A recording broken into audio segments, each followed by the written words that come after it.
Weekend Insights, the deep dive into meteorology over the next several days here, recorded on a Friday, designed to hold you all the way through the weekend. Friday morning started out cool. Hi, I'm meteorologist Matt Noyes, and we got down to 40 degrees in Presque Isle, Maine on our Friday morning, 45 Millinocket, 40s down deep into northern New England, 50s deep down into southern New England for that matter as well. It was a cool start.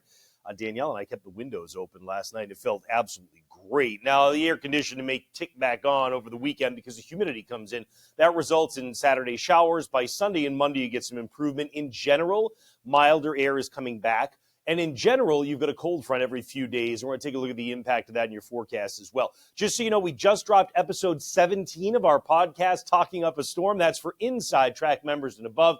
And just today, we added, in addition to that 14-day dew point chart that we gave to every member level, we're now also adding in the 14-day feels like forecast chart. Hopefully it helps you to plan. We really appreciate everybody's support. We just want to give back in whatever way we can to say thanks for your support. Membership.onedegreeoutside.com.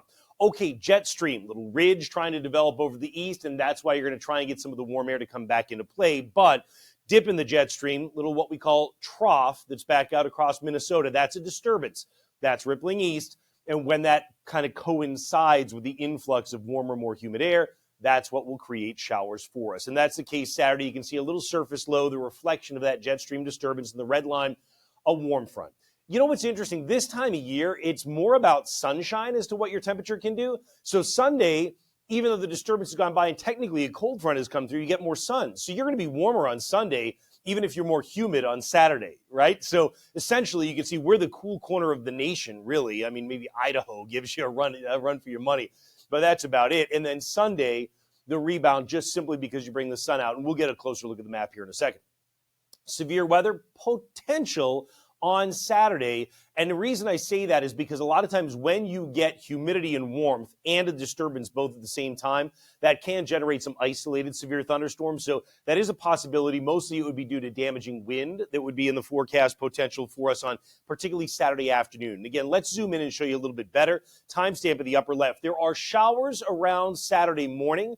In northern New England, it's a steady rain because you're right along the warm front. What tends to happen as you get through Saturday is these will tend to break up, not go away entirely. So if we go out to midday, there are a couple of showers still scattered around. I think the last to leave will be across Cape Cod and the eastern coastal plain of Massachusetts, and of course, in northern New England, closer to that warm front as well. What's interesting, during the afternoon, you get into what we call the warm sector, the warmer, more humid air, and a cold front is approaching from the west. This will touch off thunderstorms, and again, there is the potential that some of these turn a bit strong with regard to gusty wind, maybe some hailstones as well, particularly in Vermont, western Mass, but we would watch them as the cold front approaches during the course of Saturday evening. So I would like you to make sure you have our app with you, location and notifications turned on, and you can watch that radar in what we always kind of encourage you to do, past plus future mode, to see how things are shaping up over tomorrow evening in particular. So you get the showers in the morning. They tend to break up. Someplace like the Cape, it may take till early afternoon, and then you're going to watch from west to east as we get to the evening. Now, Sunday, I told you the cold front's gone, right? The sun's back. It's a good day. You do have some showers still kind of scattered around the mountains in the North Country. Monday looks good for just about everybody.